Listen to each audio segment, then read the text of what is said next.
All right, and we are live. Hello, everyone. My name is Melissa D. Hall, and we are live on Get Well with Mel. I am your source for wellness and health information for mature adults, and we will be streaming every Thursday at 5 p.m. Eastern Time. And when I say, y'all, we have an episode for you today, we have an episode for you today.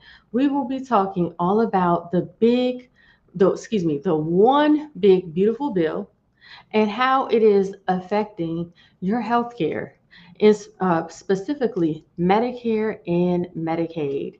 And we have some great guests coming on. And if you are out there and you are watching live and you would like to be a guest on the show today to voice your opinion, just let me know in the comments that you would like to come on live with us as we talk today and go over everything that is happening, y'all. Because let me tell you, it is a lot going on. Okay. It is a lot going on. Can we all say it is a lot going on?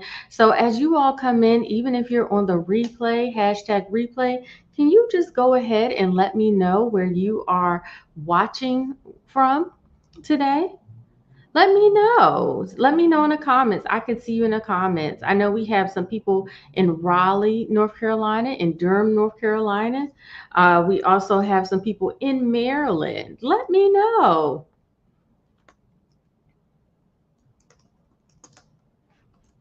in the comments. I see we have Miss Patricia. She's in the comments.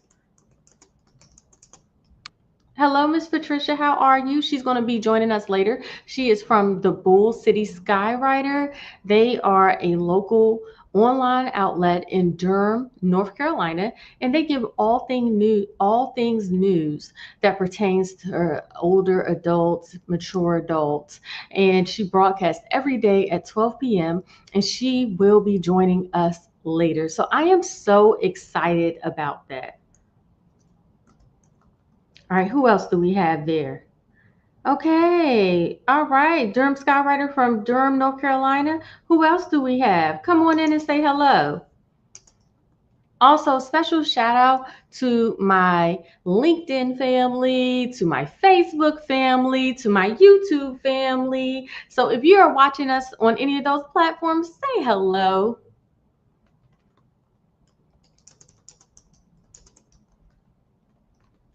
Okay. All right. I see y'all coming in.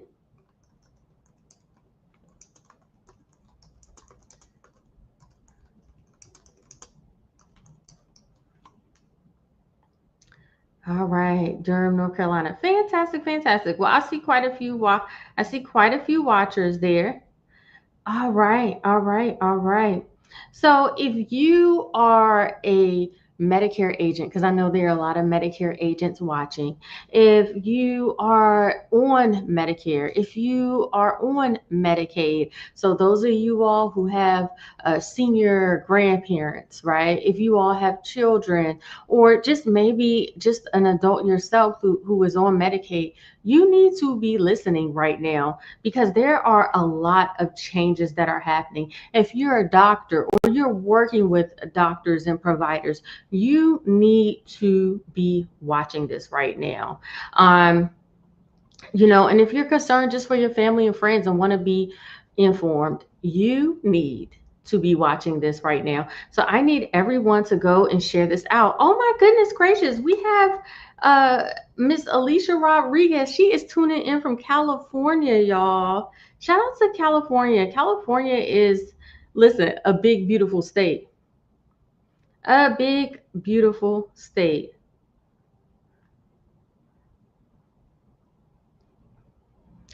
All right. And I'm just going to go ahead here and send an alert to my Facebook community. One second. Alrighty. Alrighty. I'm going to go ahead and do that. And we're going to go ahead and get this going live right now. Okay, we have Miss Nina Wells. I see her.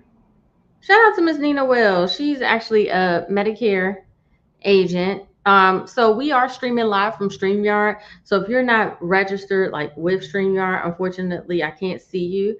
But she's here in DC. Andrea Hatcher. I see you, Andrea. Shout out to you. I think she's in Virginia. All right, very good, very good, very good, very good. All right, y'all. So let's get down to business. How about that? Okay. So the big beautiful bill, okay, was legislation passed by Congress in the dead of the night on July 4th. And the big beautiful bill passed by the Trump administration is the sweeping legislation that was his campaign promise.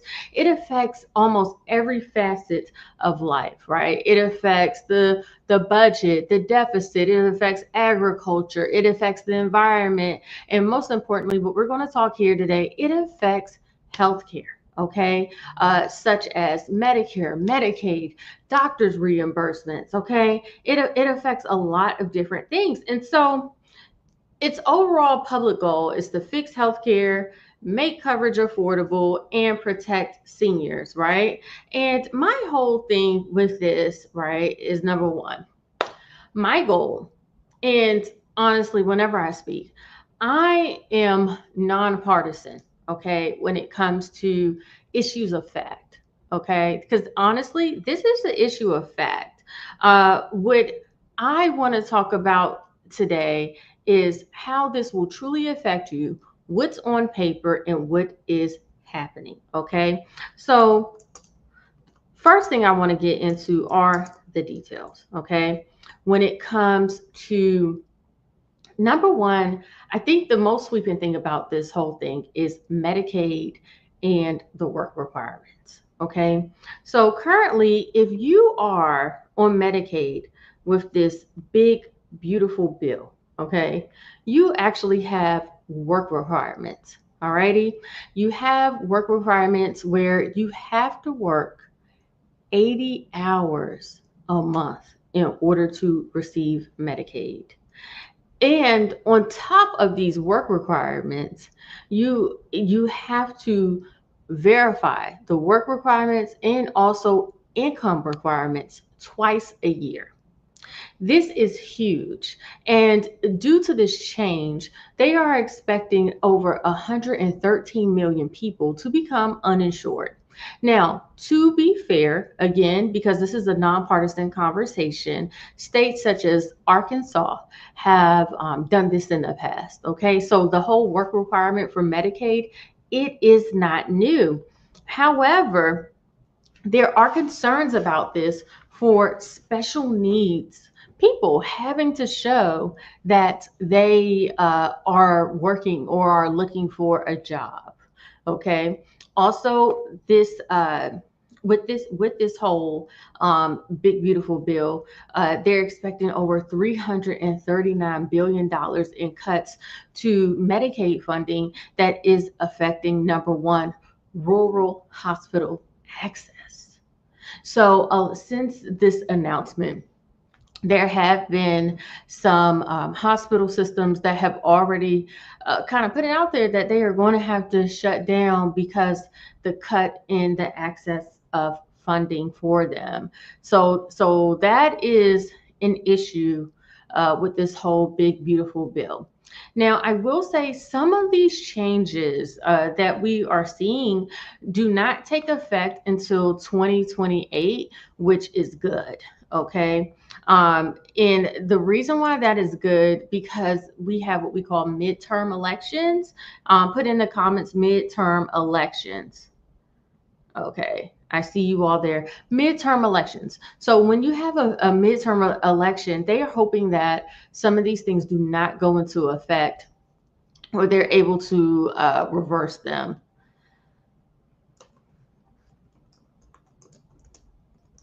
All right, I see some of the comments coming in.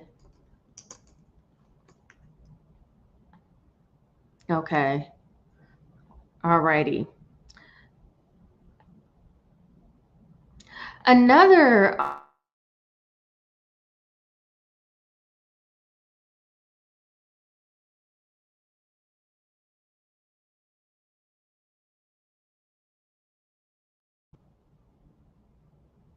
Okay, when it comes to the work requirements, let's talk about who is exempt from them. Okay, seniors who are age 65 plus, they are exempt from the work requirements. People with disabilities receiving Social Security income or Social Security disability, pregnant women, full time students, caregivers. For certain children under a certain age, I've seen age 14 and under, individuals in addiction recovery programs, and uh, tribal populations.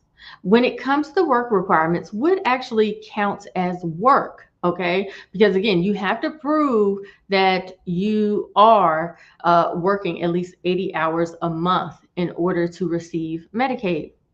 So, paid employment, full and part time, job training programs, GEDs or vocational schools, volunteering, caregiving roles. Okay? So if you are a caregiver role and it has to be registered, you would be exempt. Okay? You have to also report your hours. Let's talk about the reporting requirements, okay, for this. Okay? Yes, Deborah Shields said midterm elections. That is correct. So let's talk about the reporting requirements for this. Okay. So those of you all who are on Medicaid, because in the United States, we currently have over 400 million people who are on Medicaid. So I say this to say a lot of you all watching now, you are on Medicaid or you know someone who is. Okay. So let's talk about how you can report your work requirements if you know somebody or if you're affected by this. You have to report them online or a phone portal. Okay. And you have to do it twice a year. The concern, let's talk about the concern with this, because a lot of people will are under the opinion like, hey, if you work, you work. All you have to do is just tell people what's the big deal about working or looking for a job. What has happened, and we see this especially with me being in healthcare, right? We see this happen a lot, but they had a whole thing called Medicaid redetermination this year. And for those of you all who are not aware, with Medicaid redetermination, it was a nationwide sweep. Okay, now this is something that happened under the Biden administration. When COVID happened, the people on Medicaid, the number of people on Medicaid actually doubled. Okay, hashtag doubled. And a lot of those people who were on the Medicaid system, people found out they were unfortunately deceased, or they weren't using it anymore, or they weren't eligible anymore. So what they did is they sent out letters to everybody, and they tried to put it on the news, put it on the radio, and tell people, hey, you had to recertify for Medicaid by the end of 2024. If you did not do that, you would lose your health coverage, right? Sounds simple enough. Unfortunately, what happened, especially when you're dealing with lower income individuals, because that's ultimately who Medicaid is for, a lot of those people couldn't even read. They couldn't even read. They couldn't even get they didn't even get the letter, right? You all will be surprised how many people do not have regular internet access, who are illiterate, and things of that sort. So anyway, a lot of them were not aware they had to renew until they went to their doctor's office and they were told that they did not have any coverage. So the whole thing is with this whole work requirement is that the same thing will happen.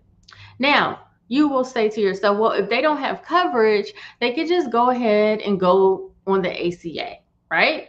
Sounds simple enough, right? And for those of you all who might not be aware of what the ACA is, right, or also called Obamacare, Affordable Care Act, the issue with that is under the One Big Beautiful Bill is if you fail to certify work under Medicaid, you cannot go and um, get coverage under the Health Exchange, the Affordable Care Act, and get financial assistance. So you're already on Medicaid because you are impoverished, okay? Because you're having financial difficulty. And so if you decide, hey, you don't want to certify or don't certify, you cannot go and just go to the health exchange and get coverage and get assistance. So it's a catch 22, okay? I believe so, for those people who are most vulnerable.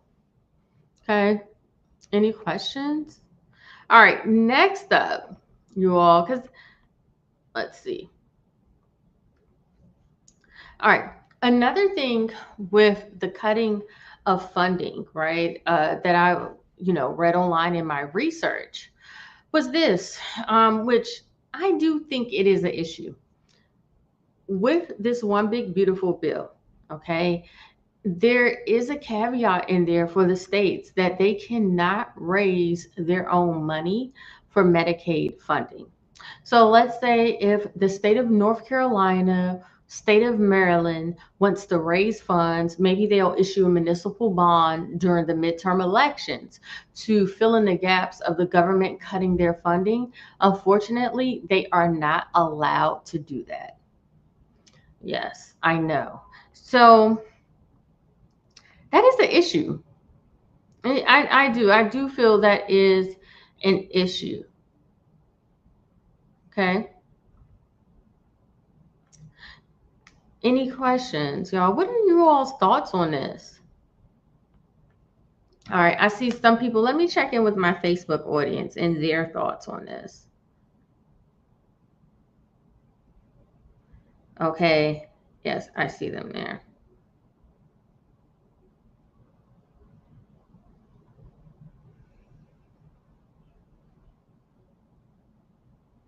All right, just for those of you all who are tuning in, my name is Melissa D. Hall.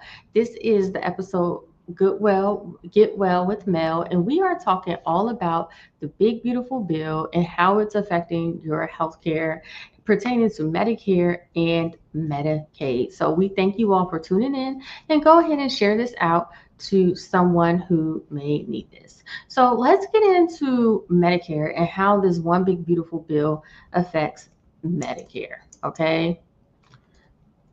So when it comes to Medicare, how it affects it is this. Okay. First of all, I'm going to just go ahead and placate you and tell you that with Medicare, overall, okay, it keeps in place Medicare Advantage Parts A, B, and excuse me, Medicare Parts A, B, and C, which is Medicare Advantage. So that is great. Okay, so I love that. That's amazing. Okay, now what it does affect, okay, are the drug reimbursements. Okay, so they call it Part D reform. And with the Part D reform, okay, first of all, okay, it's supposed to cap, and really this is kind of continuing off the Biden administration, the $2,000 a year out of pocket maximum for prescription drugs, which is wonderful. It expands the $35 insulin prices, right?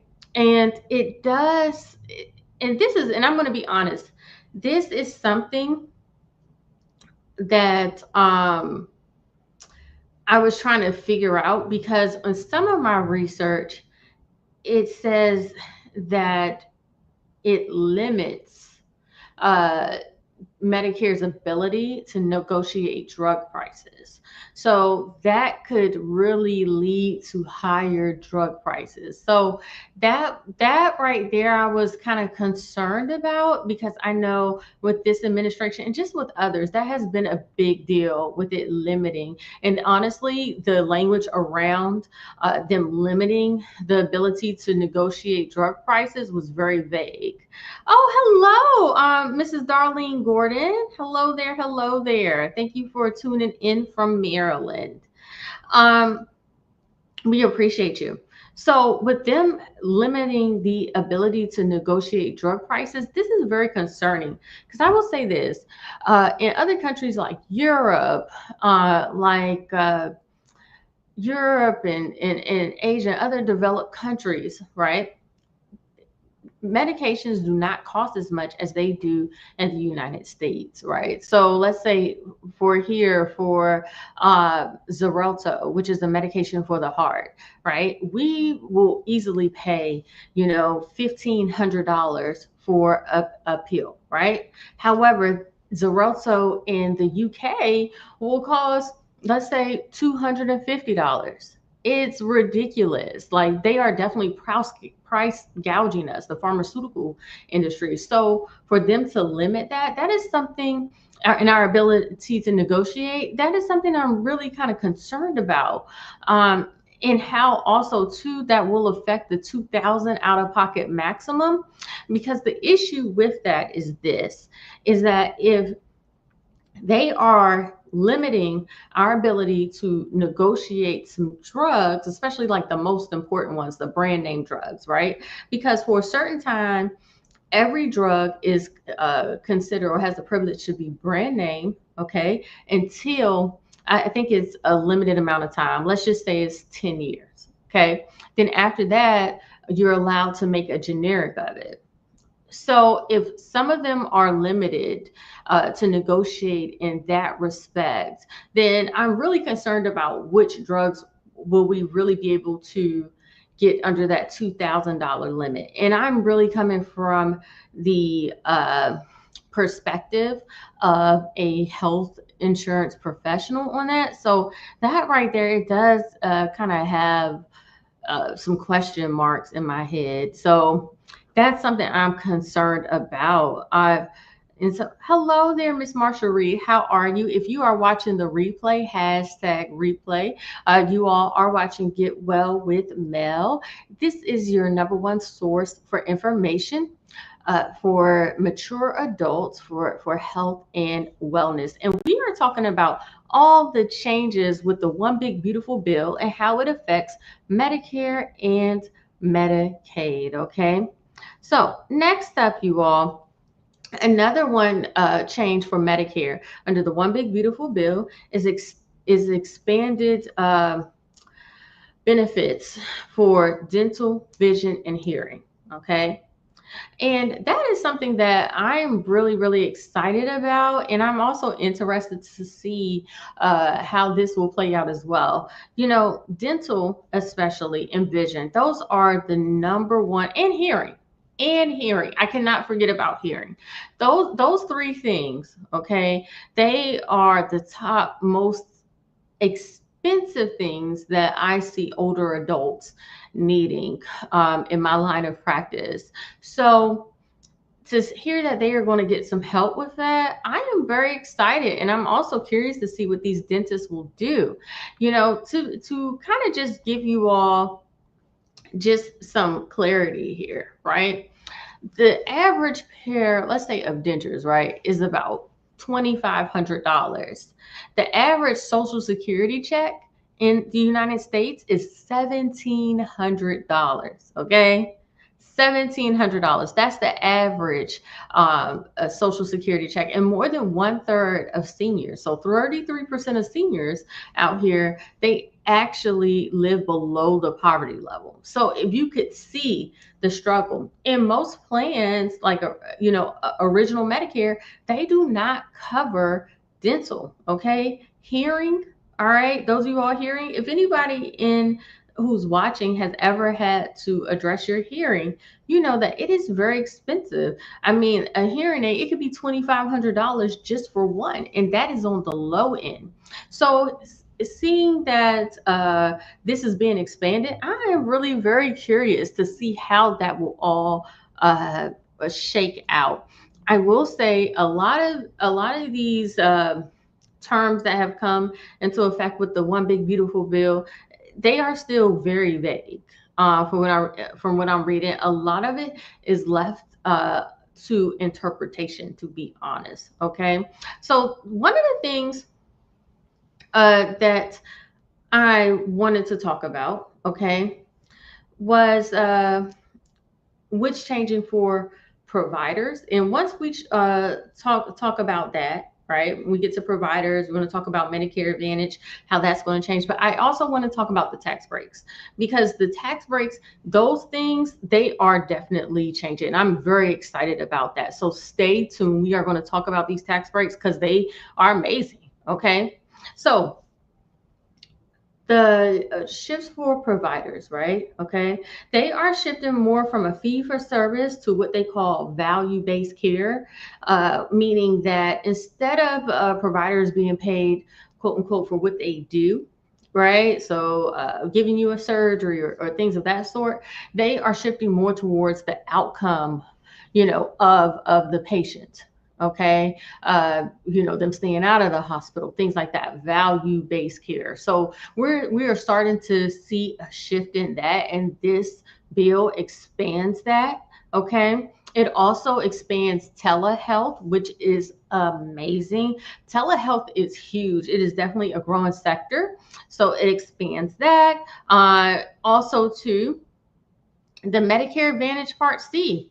Uh, so for those of you all who are not aware, when it comes to Medicare, one of the ways to cover the 20% that the system does not pay, Medicare doesn't pay, right? So even if you have Medicare and you pay your Medicare taxes, which is amazing, when it's finally time for you to come on, you still have to pay 20% of your bills. And the way most people have been covering it as of now, it's about 53% of Medicare eligibles, okay, has been through a program called Part C, or also called Medicare Advantage. These are private health insurance companies that have been contracted by the government to provide care.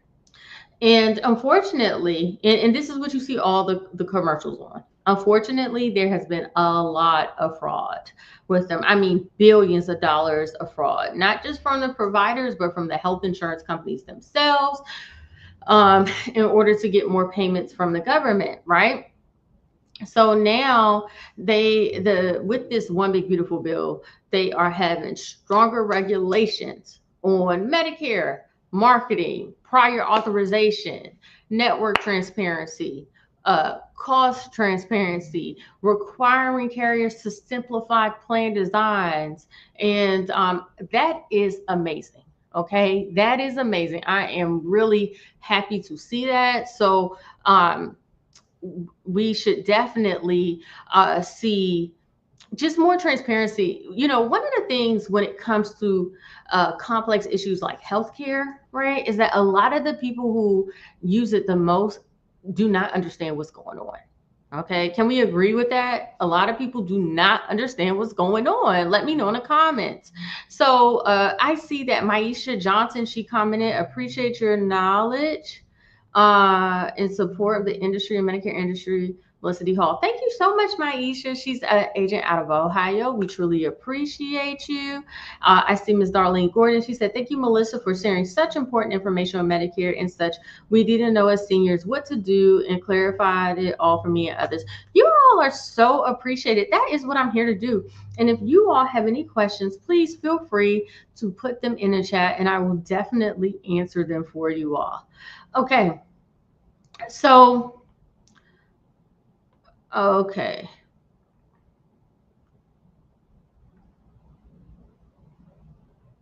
Okay, so another thing that is being affected with Medicare here, you all, and this kind of comes with a Medicaid cut. And I think out of everything, what really is kind of bothering me with all of this is cutting access to what we call LIS, extra help. Okay. And for those of you all who do not know what that is called the low income subsidy, also called extra help. And it is a program funded by the government that basically helps people who have a lower income to pay for their drug costs. Okay, lowering them down to like $3 a month, $5 a month, or less, right, for their prescription drugs out of pocket cost. And it has helped so many people. So part of the funding for that is being cut by this one big beautiful bill. So we are going to see a lot of people who will be affected by that, and I'm really concerned about the fallout with that. So if you are on extra help now, that is going to be something. Also, one of the things that I wanted to go over as well with this, excuse me, I'm looking at my notes, y'all, because it was so much going on with this, right? It's a lot. It's a lot. And I'm happy that I could bring you all the knowledge. Okay, this is it. This is something that is really important. Okay. And supplemental benefits. Supplemental benefits. And I just want to say this again. When I talk about these things, I am not just talking from a I'm talking from a nonpartisan point of view. Okay? Nonpartisan. Can we put nonpartisan in the chat? Okay. So the Biden administration had this thing called VBID, right? So there's value based incentive something. I don't know what the D stands for. VBID, right? And so basically with this, they limited the uh, supplemental benefits, such as if you're on Medicare, right? You all probably see these commercials, you see the ads where they'll go ahead and they'll give you, $500, $300 on a food card, right? So their whole things, yes, Deborah Shields, nonpartisan. That's what I tell people. I am nonpartisan. I'm about seniors. I'm about what's right. Okay. Because I think at the end of the day, that's all that we want. It doesn't matter who it comes from, Democrat or Republican. We just all want a better life. Right. And we want to just be treated fairly. So I am nonpartisan. So back to the VBID and supplemental benefits. Okay. So they have these food cards, they have the dental and all these things, right? And the food cards can be like, let's say $300 a month, $400 a month in some states. Some of them I've even heard $500, okay? And Medicare is paying for this. Now, people need these things, right?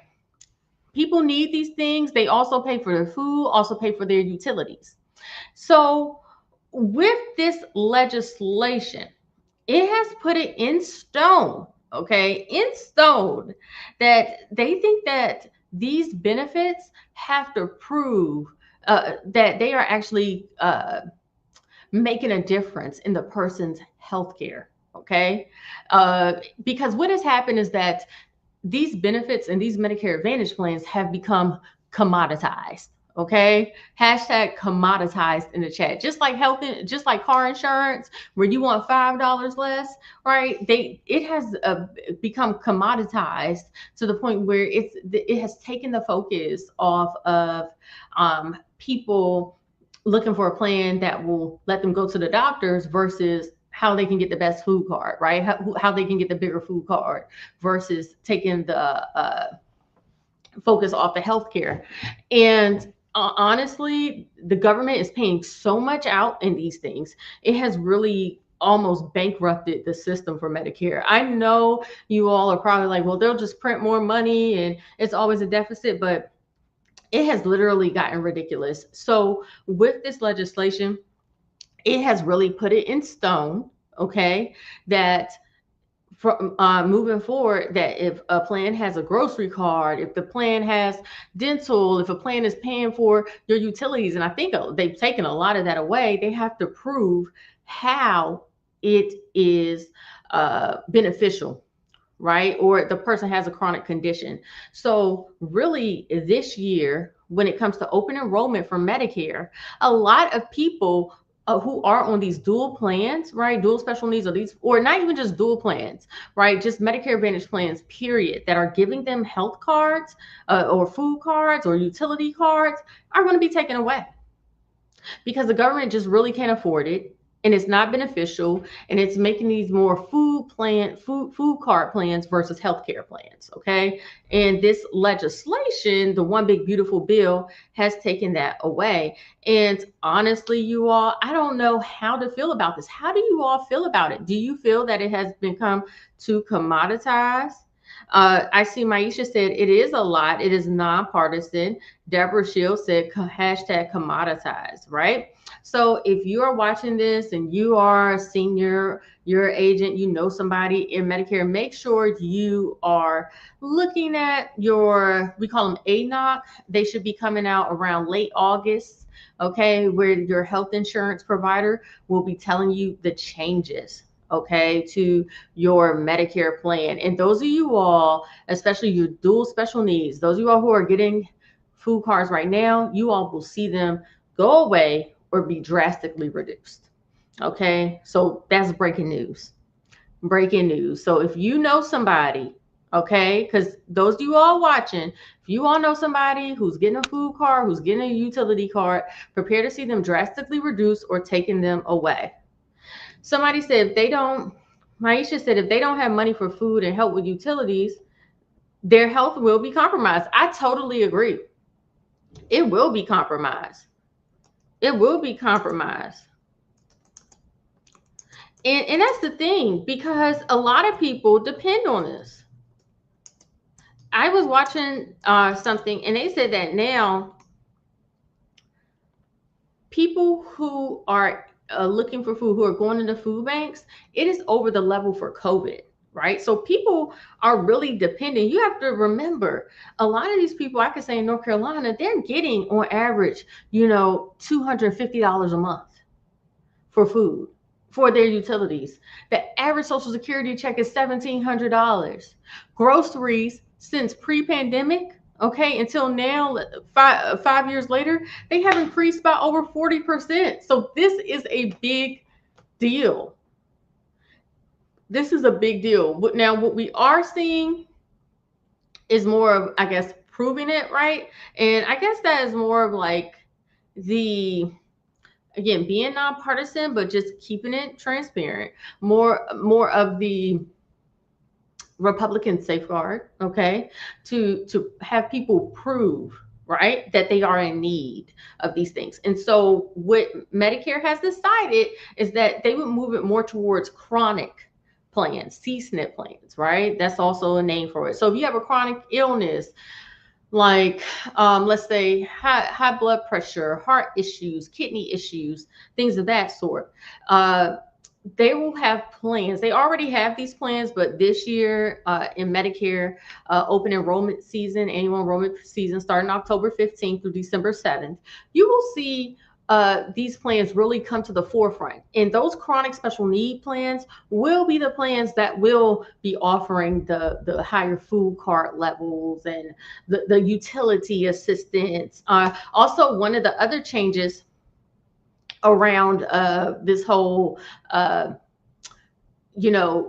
food card situation too is that, if you go into one of these chronic special need plans, your doctor also has to verify that you are chronically ill. So you just cannot say it. They actually send a letter or fax a letter to your doctor where they have to verify that you are chronically ill. So you will see them reduce the dual plans, right, that a lot of people are already on.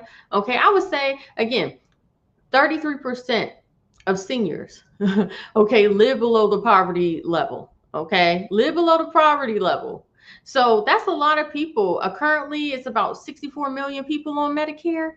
12,500 people a day turn 65. Okay, 12,500. So over a little bit over 4,000 people a day, right, are under the poverty level, are on Medicaid, will not be able to get help for their groceries, and unless they're sick, have a chronic condition like diabetes, high blood pressure, whatever else your county decides, whichever plan is being offered decides, if they have a chronic plan in your area, you may be able to get some assistance.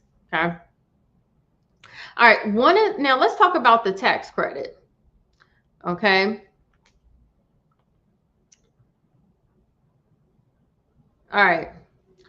So when it comes to the tax credit under the big beautiful bill, okay, for seniors, if you make $75,000 or less, okay, you will now be eligible for a $6,000 tax credit.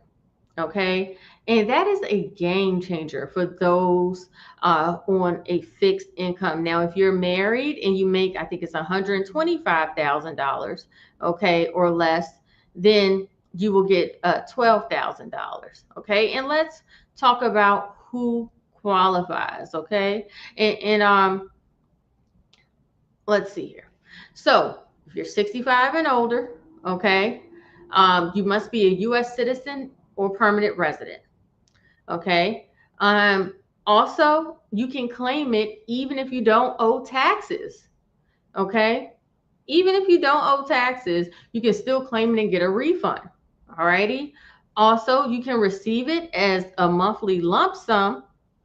Okay. Or as a one-time payment. Okay.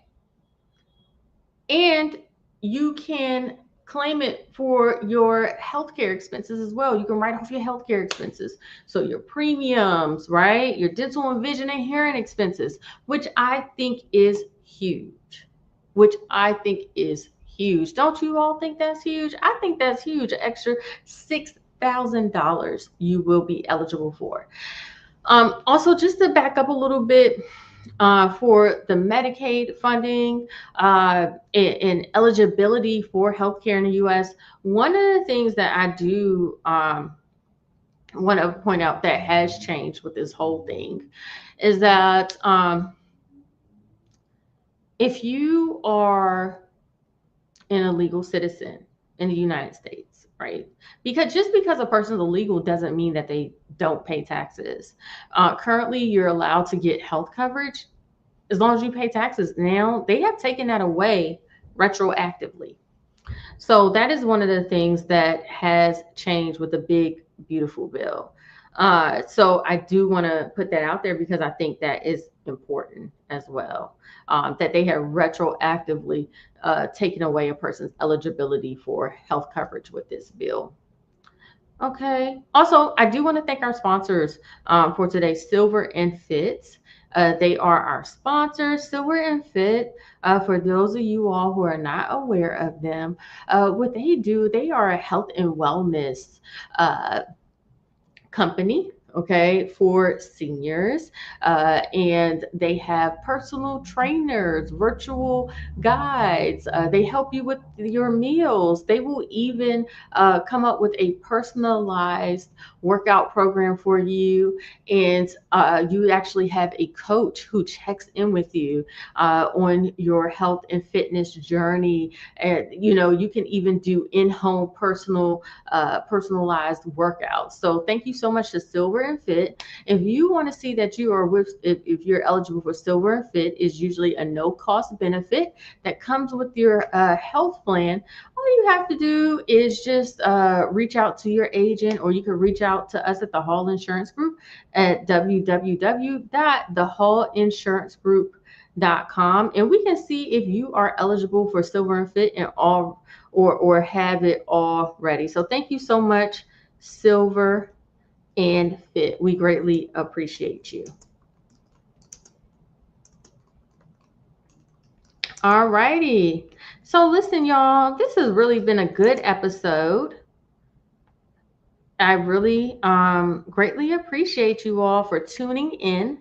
All right. And listen, we're going to be here same time next week. Okay. And if you want to be alerted of our new episode next week, all you have to do is go to melissadhall.com/ get well with Mel. Okay. We're going to be here every Thursday at 5 p.m. Eastern Time.